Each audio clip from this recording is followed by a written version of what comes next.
घर में शगुन और रस्मों की तैयारियां पूरे शोर शराबे के साथ चल रही थी। बाहर से देखने पर सब कुछ हंसी खुशी और उत्सव जैसा लग रहा था, लेकिन भीतर एक ऐसा तूफान पल रहा था जो किसी की जिंदगी बदल देने वाला था। नेहा की शादी को अभी कुछ ही दिन हुए थे और आज उसकी मुंह दिखाई की रस्म थी। हर कोई नई बहू को देखने और उसे आशीर्वाद देने के लिए बेसब्री से इंतजार कर रहा था। नेहा बेहद मासूम और सादगी भरी लड़की थी। उसके चेहरे की मासूमियत और आंखों की चमक ने सबको पहली नजर में ही अपना बना लिया था। लेकिन घर में हर कोई उससे खुश नहीं था। सबसे ज्यादा नफरत उसके प्रति उसकी सास के मन में पल रही थी। सासू माँ बाहर से तो नेहा को प्यार और अपनापन दिखाती थी, मगर भीतर ही भीतर उसे अपनी दुश्मन मान बैठी थी। उन्हें लगता था कि नेहा इस घर की पुरानी परंपराओं और उनके बनाए नियमों को बदल देगी।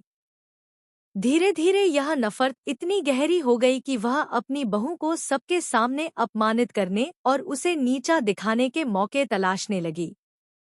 और आज की रात उन्होंने नेहा के खिलाफ ऐसी चाल चली जो किसी को भी हैरान कर दे।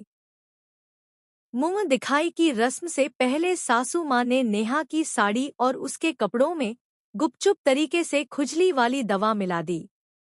उनका इरादा साफ था, जैसे ही नेहा सबके सामने आएगी उसकी हालत खराब हो जाएगी।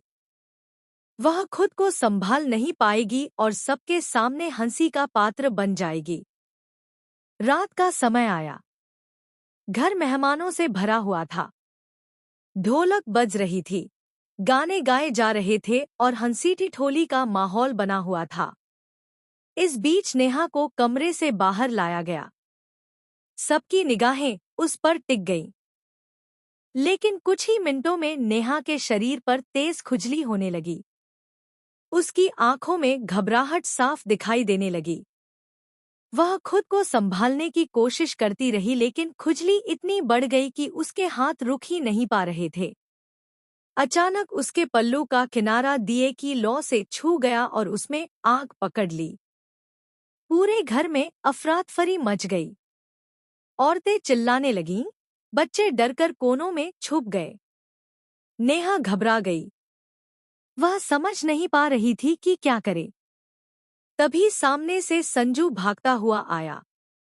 उसने बिना एक पल गवाए अपनी चादर उतारकर नेहा पर डाल दी और उसकी जान बचा ली। आग तुरंत बुझ गई और नेहा बेहोशी की हालत में उसके सीने से लग गई। यह दृश्य देखकर सबकी सांसें थम गईं। लेकिन अगले ही पल घर की औरतें और खासकर नेहा की सासू माँ ने नया तमाशा खड़ा कर दिया। उन्होंने सबके सामने सवाल उठाया, ये क्या हो रहा है? अजय की पत्नी होते हुए नेहा संजू की बाहों में कैसे गिर सकती है? एक औरत की इज्जत इतनी हल्की कैसे हो सकती है? नेहा अभी भी कांप रही थी, मगर उसके भीतर की आग अब शब्दों के रूप में बाहर निकल पड़ी। उसने अपनी सासू माँ की तरफ देखा और धीमी मगर तेज आवाज में बोली, अगर संजू ने मुझे अपनी बाहों में भरकर मेरी जान बचाई तो इसमें गलत क्या है? क्या एक परिवार का सदस्य दूसरे परिवार की जान भी नहीं बचा सकता? अगर उस वक्त संजू मुझे न बचाता तो आज मैं शायद इस दुनिया में ही न होती। लेकिन आप तो यही चाहती थी ना कि मैं मर जाऊं? आपने ही मेरे कपड़ों में वो दवा मिलाई थी जिससे मेरे शरीर पर जलन और खुजली हो रही थी। और शायद आपको लगा होगा कि मैं सबके सामने बेइज्जत हो जाऊं। मगर भूल गई आप। सच हमेशा सामने आता है। यह सुनकर सबके चेहरे उतर गए। औरतें फुसफुसाने लगीं। कोई यकीन नहीं कर पा रहा था कि घर की बहू पर उसकी अपनी सास ही इतना बड़ा वार कर सकती है। सासू माँ ने सफाई देने की कोशिश की, लेकिन न